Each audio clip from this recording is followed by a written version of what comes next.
بسم الله الرحمن الرحيم. نون والقلم وما يسطرون. ما أنت بنعمة ربك بمجنون، وإن لك لأجرا غير ممنون، وإنك لعلى خلق عظيم. فستبصر ويبصرون بأيكم المفتون.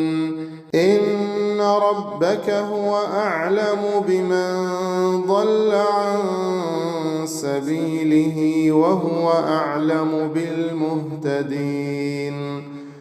فلا تطع المكذبين ودوا لو تدهن فيدهنون، ولا تطع كل حلاف مهين هماز مشاء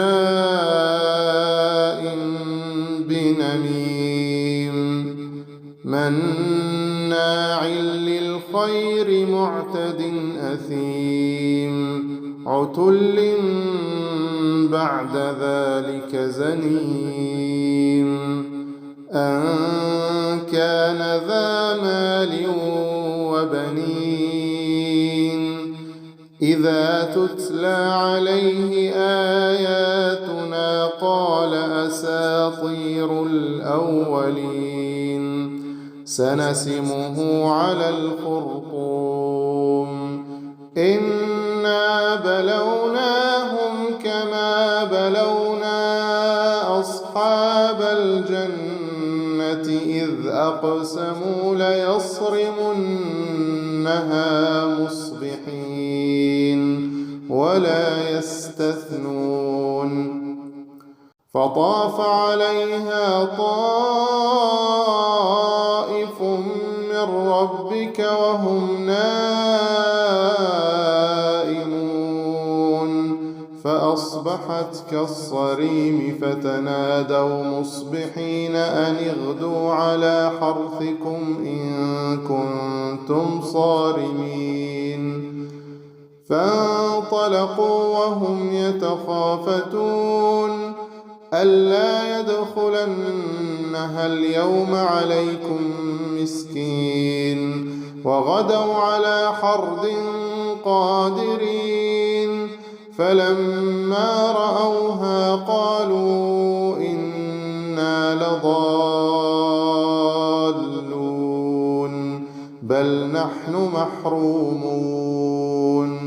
قال أوسطهم ألم أقل لكم لولا تسبحون قالوا سبحان ربنا إنا كنا ظالمين.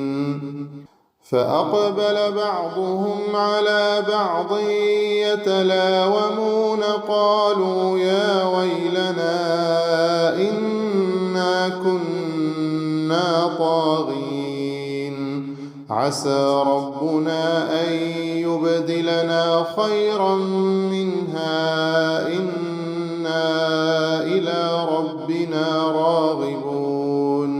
كذلك العذاب ولعذاب الآخرة أكبر لو كانوا يعلمون.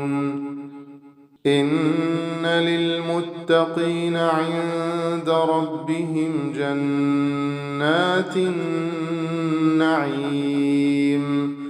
أفنجعل المسلمين كالمجرمين ما لكم كيف تحكمون أم لكم كتاب فيه تدرسون إن لكم فيه لما تخيرون أم لكم أيمان علينا بالغة إلى يوم القيامة إن لكم لما تحكمون سلهم أيهم بذلك زعيم أم لهم شركاء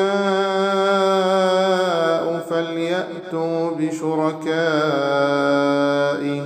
إن كانوا صادقين. اليقين يوم يكشف عن ساق ويدعون إلى السجود فلا يستطيعون خاشعة أبصارهم ترهقهم ذلة وقد كانوا يدعون إلى السجود وهم سالمون فذرني ومن يكذب بهذا الحديث سنستدرجهم من حيث لا يعلمون وأملي لهم إن كيدي متين أم تسألهم أجرا فهم من مغرم مثقلون أم عندهم الغيب فهم يكتبون